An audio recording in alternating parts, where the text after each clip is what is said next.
Nama lengkapnya Novita Riantika. Gadis yang disapa sebagai Ika adalah pegawai kafe Abu Wakupi di Loksmawe, Aceh. Ika mulai bekerja di tempat ini sekitar 8 bulan yang lalu. Pada awalnya, ia bekerja sebagai pegawai yang mengantar pesanan minuman untuk pelanggan.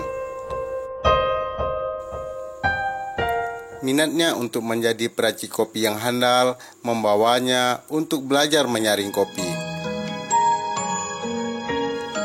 Keinginan gadis berusia 19 tahun ini didukung oleh Syarwan, rekan tempatnya bekerja. Syarwan juga yang mengajarinya bagaimana cara menaruh, mencampur, dan menyaring kopi. Cita-citanya ingin menjadi barista. Menjadi? Barista kopi. Barista kopi. Barista itu apa? Yang meracik kopi dengan racikan yang sempurna. Pernah belajar sekarang nggak? Pernah.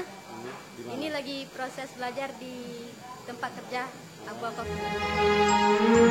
Untuk menghindari komplain pelanggan, Ika memulai dengan hanya melayani pelanggan tetap yang sudah dikenalnya. Untuk memastikan hasil sajian kopi buatannya, Ika selalu bertanya rasa kopi yang disajikan kepada pelanggan.